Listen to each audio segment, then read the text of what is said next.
त्यांचे तर आभार आम्ही मानणार आहोत. काय त्यांना खासदार करण्यामध्येच आमचा सिंहाचा वाटा आहे, ही पण वस्तुस्थिती आहे. आणि म्हणून या ठिकाणी यांचे आभार मानत असताना खऱ्या अर्थानं ज्या अधिकाऱ्यांनी या मिरवणुकीला इतक्या सकारात्मकपणे घेतलं आणि परवानगी दिली, विश्वासाने समितीवर विश्वास ठेवला, समाजावर विश्वास ठेवला, ते सन्माननीय जिल्हाधिकारी, प्रभारी जिल्हाधिकारी कुलदीपजी जंगम साहेब त्यांचे आम्ही अंतःकरणपूर्वक मध्यवर्ती समितीच्या वतीनं तमाम मातंग समाजाच्या वतीनं या ठिकाणी व्यक्त करतो. त्याचबरोबर ज्यांच्यावर या मिरवणुकीचा सुरळीतपणे पार पडण्याची जबाबदारी आहे असे आपले सन्माननीय धाराडीचे पोलीस आयुक्त माननीय एम राजकुमारजी साहेब यांचं सुद्धा आम्ही अंतःकरणपूर्वक समितीच्या वतीनं आणि मातंग समाजाच्या वतीनं आभार मानतो.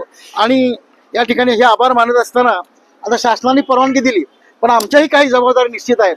आणि त्या निमित्तानं आपल्या माध्यमातून या सर्व मंडळांना आम्ही या ठिकाणी आवाहन करतोय की आता 12 वाजेपर्यंत परवानगी मिळालेली आहे, परंतु मिरवणूक इतकी मोठी आहे, 7-8 किलोमीटरची रांग असते, सगळे आहे आपल्याच नोंदी.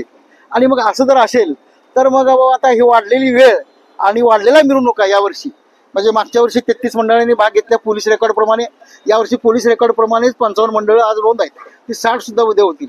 आणि मग एवढं जर असेल तर ही मिरवणूक कंट्रोल कशी करायची, तर त्यासाठी आम्ही प्रत्येक विभागाच्या आता इकडून स्टँड करून बोरामणी नाका, बोंगडे वस्ती, पसारे वस्ती इकडून येणाऱ्या मिरवणुकीसाठी एक शासन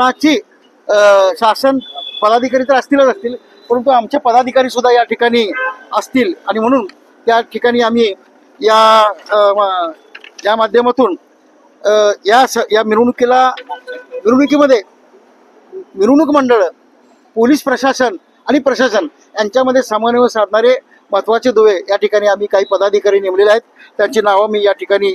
लोकदर्शन मराठी चॅनलला सबस्क्राईब करा, बेल बटनला क्लिक करा व लाईक करायला विसरू नका.